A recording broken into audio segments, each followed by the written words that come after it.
Olá, tudo bem? Eu gostaria de conversar um pouquinho sobre a importância do estudo e trazer algumas referências, de grandes estudantes da humanidade, que impactaram a vida, pelo menos da sua comunidade ou quiçá do mundo, através do estudo. Mas antes disso, eu gostaria de conversar um pouco sobre a relação que a gente tem com o estudo. Que o estudo é bom, que o conhecimento, a sabedoria são positivos, para a vida humana. Eu acho que é uma realidade que já está um pouco dada, até mesmo batida, A gente sempre fala, olha, isso tudo é bom, dada, batida no sentido de assim, todo mundo sabe, mas às vezes a gente não entende. Então, assim, primeira coisa, eu queria trabalhar essa questão que a gente tem, a relação do estudo, como um dever, como uma responsabilidade. O estudo é sim um dever, é uma responsabilidade, é uma tarefa que a gente precisa fazer, mas muito mais do que isso, Porque essa visão ela acaba limitando um pouco o estudo. Eu gosto de pensar no estudo como uma oportunidade, Uma oportunidade de conhecer a verdade. E a verdade é aquela verdade com V maiúsculo, aquela verdade que nos conecta com a vida, de fato. Porque através do estudo, a gente consegue saber a verdade sobre o nosso passado, o passado do nosso povo, sobre a nossa cultura, sobre o nosso dia a dia, mas também sobre a natureza, sobre o ciclo da vida, dos animais, dos seres humanos, enfim. Ele é uma oportunidade de expandir os limites da nossa mente. Nós vivemos, a nossa consciência, ela está ali na nossa mente. A gente é do tamanho do nosso conhecimento. E isso eu não falo como um efeito de um jargão, uma frase de efeito. Nós só conseguimos compreender o mundo através das nossas próprias lentes. Conforme eu vou estudando mais e conhecendo mais o mundo, eu consigo compreendê-lo melhor. Eu consigo ver o mundo de uma forma muito mais ampla. Com certeza, qualquer pessoa que já estudou, que estuda, mesmo a pessoa que menos gosta de estudar, que tem mais dificuldade de concentração, enfim, já vivenciou aquele sentimento de receber uma informação, aprender um novo conceito e de repente ter um clique, Nossa, isso explica outra coisa que eu nunca tinha entendido ou que eu nunca tinha parado nem para pensar, Eu lidava todo dia com isso e nunca tinha entendido, enfim, nunca tinha me chamado a atenção. Esse encantamento, esse sentimento de encantamento mesmo, através do estudo, Qualquer pessoa já vivenciou isso alguma vez na vida. E quando a gente tem a sorte, de experienciar esse sentimento, a gente geralmente não esquece mais aquela informação, porque esse encantamento ele produz um sentimento muito bom por ter ampliado de fato a nossa visão. Então a gente compreende o mundo, o tamanho do nosso conhecimento é o tamanho da nossa consciência. Existe um provérbio ganês que fala que o conhecimento é a chave para o ouro que ninguém consegue roubar. Eu acho que aqui quase todas as pessoas também já ouviram de alguma pessoa mais velha, às vezes até da nossa família, que o conhecimento ninguém pode tirar de você. Mas por que o conhecimento é algo que eu quero que ninguém... É algo, um ouro, que ninguém pode tirar e por isso é tão valioso? Porque ele me ajuda a compreender o mundo. Partindo para as referências, eu gostaria de, além de só compreender o mundo, como eu posso mudar o mundo a partir dessa nova compreensão? Então eu queria pegar o exemplo da Malala. Malala Yousafzai. É uma mulher paquistanesa que é muito conhecida, ela se tornou a pessoa mais jovem a receber o Prêmio Nobel da Paz por defender o direito de mulheres a receber educação. Então a Malala, nasceu e cresceu no Paquistão e em 2007 o Paquistão foi dominado por um grupo extremista muçulmano chamado Talibã. E esse grupo proibiu o acesso de mulheres à educação. Ela, como sempre gostou muito de estudar, ela era filha de professor e sempre demonstrou um interesse, uma curiosidade muito grande para entender como as coisas funcionavam, começou a postar na internet o dia a dia das mulheres ali sob o domínio do Talibã no Paquistão e advogar, defender, reivindicar o direito das mulheres no Paquistão a receberem educação. Não preciso nem dizer que esse grupo não ficou contente com essa atitude da Malala. E em 2012, quando ela tinha de 14 para 15 anos, ela foi vítima de um atentado de um membro do Talibã. Então, um homem armado atirou no ônibus que ela estava e esse tiro a atingiu na cabeça. Ela quase morreu, ficou internada, teve que passar por diversas cirurgias, mas graças a Deus sobreviveu, E hoje ela, depois desse atentado, ela teve uma fama, um reconhecimento muito maior, mundial, e chamou a atenção da mídia internacional para essa questão. E com isso, ela decidiu criar uma fundação, a Fundação Malala, que tem, né, o objetivo de ajudar, facilitar o acesso, garantir o acesso de mulheres à educação no mundo todo. Então, a partir disso, ela conseguiu mudar o mundo, né? Mas trazendo de novo a importância disso do estudo como uma oportunidade, né? Ela queria a oportunidade de ampliar os seus horizontes. E também traz a questão do estudo como um privilégio, no sentido de eu tenho a chance de conhecer coisas que os meus antepassados não conseguiram. Tanto porque, às vezes, várias teorias, várias descobertas não tinham sido feitas, tanto porque a realidade daqueles tempos não permitiam com que eles estudassem, não possibilitava o estudo para eles e para elas. No caso da Malala, né? Outro exemplo muito inspirador é o do William Kwakwamba. Ele é um homem que nasceu e cresceu no Malawi, que fica na região oriental da África. Ele nasceu numa vila, né, longe dos centros urbanos, numa família de camponeses. Toda a sua vila, né, não só a sua família, mas toda a sua comunidade, sobrevivia através do trabalho agrícola. Só que quando ele tinha 11 anos, começou uma onda de crises climáticas no Malawi, que provocou secas consecutivas, né, e cada ano que passava as colheitas eram piores. Então, ele teve que deixar a escola, porque a família dele passou a ter uma refeição por dia, cada vez mais simples essa refeição, e através, né, diante dessas dificuldades, não conseguiram manter os estudos do William, e ele teve que sair da escola. Só que quando ele saiu da escola, né, foi proibido de continuar frequentando as aulas, porque os pais não conseguiam pagar os estudos do menino, ele começou a contemplar, assim, a realidade, né, dele. Ele fala, né, ele narra isso numa biografia, falando que ele via o futuro que ele tinha ali, e por mais que ele respeitasse, admirasse muito o trabalho dos pais, ele não queria aquilo para ele queria algo diferente. Então ele passou a frequentar a biblioteca do colégio, porque ele gostava mesmo de entender como as coisas funcionavam, e começou a se interessar pelos livros de engenharia, de física, de mecânica, e ele se deparou com alguns livros que ensinavam como fazer um moinho de vento, que podia bombear a água, trazer aquela água lá debaixo do solo para a superfície. E ele teve esse sentimento de um estalo que ligava uma coisa com a outra. Ele falou, bom, se eu conseguir tirar a água do solo, eu consigo também conectar com outro livro que me mostrava como distribuir a água em canais de irrigação. E ele começou a tentar fazer isso. Parece agora falando uma coisa muito inimaginável, né? Como uma pessoa numa vila tão simples ia fazer isso? Está muito distante de mim. Eu, né, simples que sou, não tenho dificuldades de estudar, nunca conseguiria fazer isso. Mas não, ele fez um protótipo muito simples. Quando o William desenvolveu tudo isso, ele passava fome, de fato. Tinha que ir até a biblioteca do colégio e só ler os livros sem ninguém explicar, né? Então, muitas vezes a gente, né, faz uma autocrítica, né? Poxa, eu tenho tantas facilidades e não faço metade do que o William fazia, né? A professora não me explicou essa frase, como que eu vou aprender, né? Eu não sei. Eu não tenho acesso ao melhor computador para poder ter as plataformas, né, mais avançadas, mais atuais para poder aprender. Mas diante dessas dificuldades, o William não parou, né? Ele não tinha nem os materiais necessários para fazer o moinho. E o que ele fez? Ele pediu ajuda para alguns amigos e começou a vasculhar os ferros velhos da região, né? Desmontava aparelhos e, né, para conseguir ferro, cobre, enfim, canos, e conseguiu montar um aparelho muito simples, né? Mas que deu certo. Ele gerou eletricidade através desse moinho eólico. Depois começou a carregar os celulares e tal. Depois conseguiu fazer um moinho maior, cada vez maior e cada vez maior, né? Maior o suficiente para conseguir de fato, né, a retirada da água do subsolo, né? E depois a irrigação das plantações.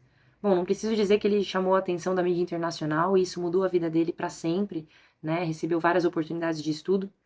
Mas ele não mudou apenas a vida dele ou da família dele com o estudo. Ele mudou a vida de toda a cidade dele através dessa descoberta. Toda a cidade que dependia, né, desse trabalho agrícola e que estava sofrendo com a seca, né, foi impactada positivamente pelo esforço do William, né, que podia ter parado nas primeiras adversidades, né, nos primeiros obstáculos. Né, agora minha família não tem o que comer, eu tô com fome, eu não consigo ir para o colégio, eu não tenho os materiais necessários para fazer esse moinho. Mas não, ele foi em frente. Mas mais do que também a persistência dele, né, o que tem de comum entre ele e a Malala? Né, esse desejo, essa curiosidade, porque eles entenderam que o estudo é uma oportunidade. Não só, claro, já é muito, né, muito significativo mudar a vida concreta das pessoas, mas isso tudo começou antes porque eles viram o estudo como uma oportunidade de entender melhor o mundo, porque eles entenderam que nos traz uma satisfação muito grande compreender melhor nós mesmos, o mundo, a natureza, o nosso povo, né? Porque o estudo é isso, ele amplia o tamanho da nossa mente. E isso amplia o tamanho que nós somos interiormente, né? Porque eu só consigo analisar o mundo através das lentes que eu tenho. E se minha lente é muito limitada, se eu só tenho uma lente, eu só consigo enxergar uma parte do mundo. Quando a gente tem esse sentimento de estalo, né? De, poxa, agora entendi o porquê das coisas, a gente passa a reparar nas coisas. Né? Eu gosto de brincar quando eu falo para as alunas, né? Quando eu estou falando sobre Roma Antiga, né? Analiso o impacto que Roma Antiga tem na nossa vida e tal. E eu falo, olha, vocês sabem a origem dos nomes dos meses? Julho, agosto, né? Então faço essa referência, essa ponte, né? Com o imperador Júlio César. Depois, em seguida, agosto, foi em homenagem ao imperador Otávio Augusto. Esses meses não existiam, né? Eles foram criados para homenagear essas figuras romanas. E os nomes de meses anteriores, que já eram utilizados antes disso, foram empurrados 2 meses para frente, para que julho e agosto, que são meses ali do verão no hemisfério norte, onde fica a Itália e Roma, foram empurrados para frente. Então, setembro, que era o mês 7, por isso lembra, o mês 7 virou o mês 9. Outubro, que lembra o mês 8, virou o mês 10, porque foi 2 meses para frente. E as meninas ficam encantadas de saber essa informação de, nossa, eu nunca tinha reparado, nunca tinha parado para pensar no nome dos meses, e agora eu sei, agora, né, eu entendo. Toda vez que eu falo outubro, eu lembro do porquê. Quando eu falo julho, eu lembro, né, do imperador. Porque agora o meu universo se expandiu, né, e eu consigo perceber mais coisas do mundo. Existe uma frase muito famosa do Albert Einstein que fala, né, que a mente que se abre a uma nova ideia jamais retorna ao seu tamanho original. E o estudo nos promove isso, a amplitude de conhecimento, de compreensão do mundo, né, uma visão mais ampla, mais macro do mundo. Finalizo só com uma frase também de uma das minhas escritoras favoritas, Margaret Yourcenar, uma escritora belga. E em um dos seus livros, um dos seus personagens diz, né, que o verdadeiro lugar de nascimento é aquele sobre o qual a gente lança o primeiro olhar inteligente sobre nós mesmos. E ele diz que primeira pátria dele, portanto, foram os livros, porque foram nos livros que ele se descobriu, que ele descobriu o que ele era, o que ele gostava, o que ele achava de verdade do mundo. Então, que a gente tenha cada vez mais essa relação com o estudo como uma oportunidade de nos conhecer e de mudar o nosso entorno.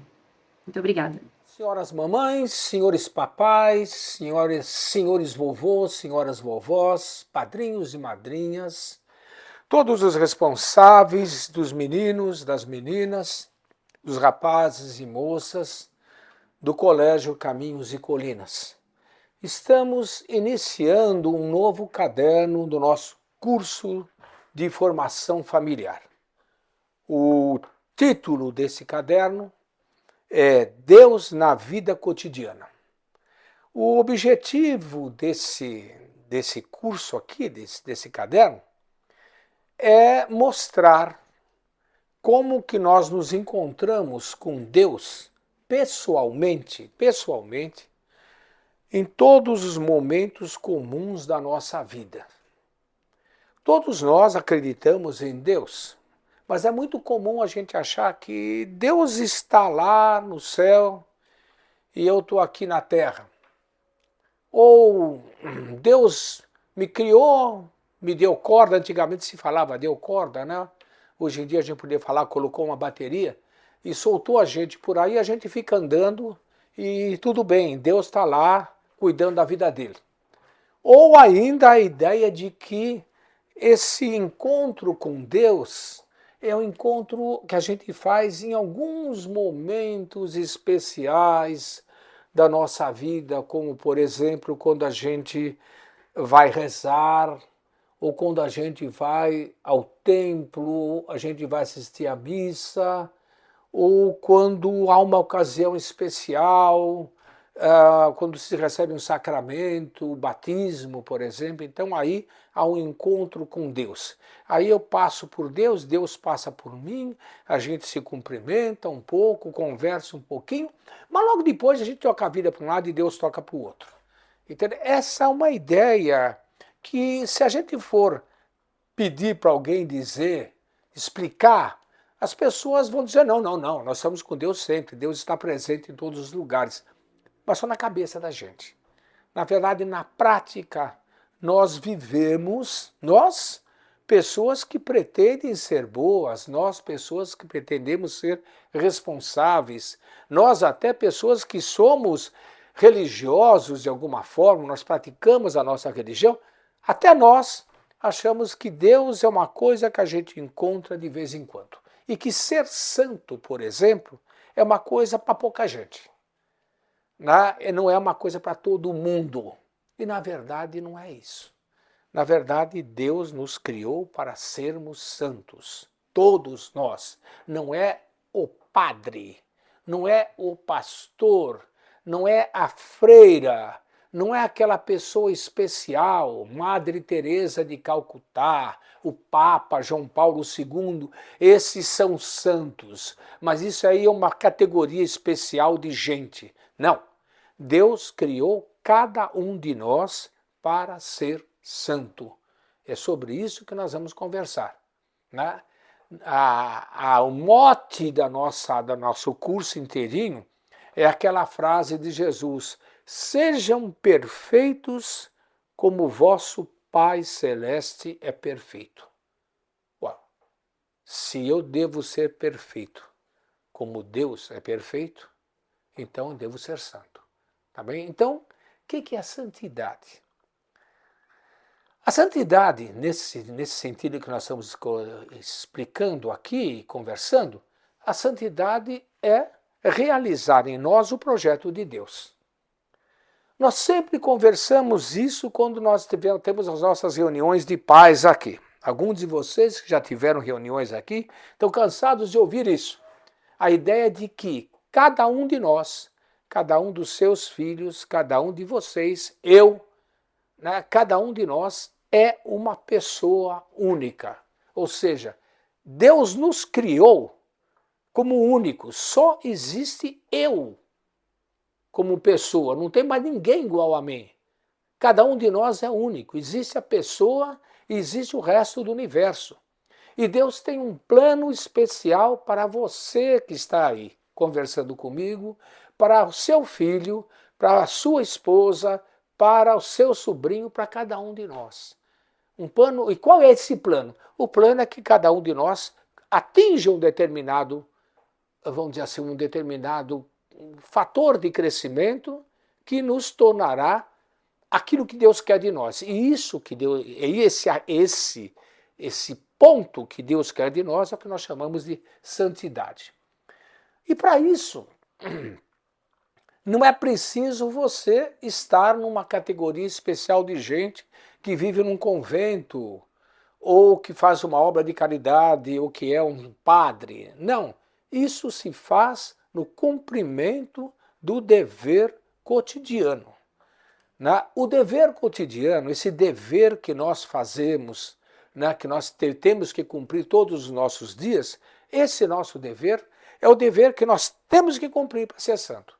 Se eu cumprir o meu dever de pai, o meu dever de professor, o meu dever de profissional, o meu dever de arrumadeira, o meu dever de enfermeira, o meu dever que seja, qualquer um, se eu cumprir bem esse dever, eu estou me santificando nesse dever. Claro que eu posso cumprir o meu dever de uma maneira clara, aberta, boa, ou posso cumprir de uma maneira escura, fechada. O que é cumprir o dever? Vamos fazer a comparação que o autor do nosso livro faz. A comparação é a comparação de estar numa sala fechada, com as janelas fechadas, ou estar numa sala com as janelas abertas. Eu estou na sala, mas o fato de eu estar na sala com as janelas fechadas e tudo escuro, eu tenho consciência de que estou numa sala, eu tenho mais ou menos consciência dos objetos que me rodeiam, eu percebo as sombras que existem aqui e ali, e eu estou, vamos dizer assim, eu estou aqui. Mas é muito diferente quando você está num lugar onde a luz entra por todos os lados e você percebe tudo, até os mínimos detalhes. Você está fazendo o seu dever. Agora, seu dever pode ser feito de uma maneira escura ou de uma maneira luminosa. Por exemplo, nosso dever de pai de família. pessoa pode dizer o seguinte: eu cumpro meu dever de pai de família, né? Eu ponho comida em casa, eu cuido da saúde dos meus filhos, né? Eu dou para eles aquele conforto que eu posso dar, estou cumprindo o meu dever de pai. Entende? Tá. Está cumprindo o dever de pai, mas você está cumprindo o dever de pai mais ou menos como quem está batendo ponto. Quer dizer, você está pensando no seu filho, você está pensando na sua casa como sendo o lugar onde se dorme, onde se come. Você está vendo seus filhos como pessoas que precisam ser alimentadas. É verdade. Mas é muito mais do que isso, né? Como é que seria um jeito maior, mais aberto, mais luminoso de cumprir esse dever, né? Criar seus filhos como pessoas de bem, que tenham personalidade, que tenham caráter, lembre-se do nosso curso de formação do caráter, que tenham virtude, para não serem engolidos pela moda, para não serem levados pela opinião pública. Eu vou prestar atenção neles, vou ter carinho com eles, vou ter vigilância, vou ter severidade, vou ter doçura, tudo isso ao mesmo tempo, para que eles sejam o que eles devem ser. E quando eu estou fazendo isso, eu estou sendo pai ou mãe como Deus quer que eu seja. E no trabalho? Dever profissional. Eu trabalho numa empresa mecânica, eu sou mecânico, eu trabalho com 5, 6 colegas numa empresa de consertando automóveis, eu faço aquilo que eu preciso fazer. Eu cumpro o meu horário, né? O chefe manda eu fazer tal coisa, eu faço. O chefe manda eu trocar aquela bronzina, eu toco. O chefe manda eu fazer qualquer outro assunto, eu faço. Eu cumpro o meu trabalho, faço arrumadinho, limpo e está acabado. Tá certo? Tá. Você cumpriu o seu dever? Cumpriu. Você recebeu o seu salário? Recebeu, tudo bem. Entende? Mas, veja, eu tenho consciência do que é certo, do que é errado. Eu percebo que esse serviço aqui, né, ele vai dar problema no futuro. Ninguém vai me culpar, mas vai dar problema no futuro. Eu percebo que essa peça aqui devia estar mais bem arrumada. Eu apertei aquela porca de uma forma que eu sei que não está bem. Entende? Eu fiz o negócio apressado, eu verifiquei se as juntas não estão corretas. Entende? Eu deixei passar, porque ninguém vai perceber, o carro vai funcionar da mesma maneira, e se der problema, vai dar daqui a 6 meses, aí ninguém vai me culpar. Dá para perceber a diferença? Né? Eu não tive aquela consciência, aquela plena consciência de que eu podia ter feito esse trabalho melhor. Isso se aplica para qualquer outro tipo de dever. Dever religioso, por exemplo. Por exemplo, cada um examine e veja aí, né, se cumpre corretamente seus deveres religiosos ou se cumpre só para bater ponto. Por exemplo, há deveres que são difíceis de cumprir. E aí a gente pode dizer o seguinte: eu não consigo fazer isso. Tá bom, às vezes você não consegue mesmo. Às vezes você não tem realmente capacidade ou não tem jeito para fazer aquilo. Se me pedirem para fazer embaixadinha no futebol, eu não consigo. Entende? Então não adianta me pedir para fazer isso. Entende? E também não preciso aprender, porque ninguém morre por não saber fazer embaixadinha. Entende? Mas algum outro tipo de dever eu preciso aprender. Se eu não sei, por exemplo, ser bom pai. Posso não ser um bom pai. É difícil para mim ser um bom pai? Pode ser. Porque realmente ser bom pai é muito complicado. Entende? Mas aí está uma coisa que eu não posso dar desculpa. Entende? Aí eu tenho que aprender. Entende? Aí eu não cumpro direito meus deveres de marido ou meus deveres de esposa. Eu não consigo. Cara, tem que conseguir. Aí não tem jeito, não tem desculpa. Há coisas que você pode dar desculpa, porque não é necessário, mas outras coisas que não. Entende? Aí é preciso pôr a mão na consciência, fazer. Não, eu vou aprender esse negócio. Como é que eu vou aprender? Por que eu vou aprender? Eu não tenho tempo. Entende? A maior parte das vezes, quando a pessoa diz que não tem tempo, ela está dando desculpa. Porque a gente sempre arruma tempo para aquilo que a gente gosta. Mas às vezes não tem tempo mesmo. Vamos admitir que às vezes não há tempo. Quando não há tempo mesmo, paciência. Não dá para fazer, não deu, acabou. Entende? Mas a maior parte das vezes eu preciso parar para pensar, será que eu não estou inventando esse negócio? Entende? Há um provérbio antigo que diz que os namorados sempre têm tempo um para o outro. Quando a gente faz a coisa para o amor, a gente encontra tempo.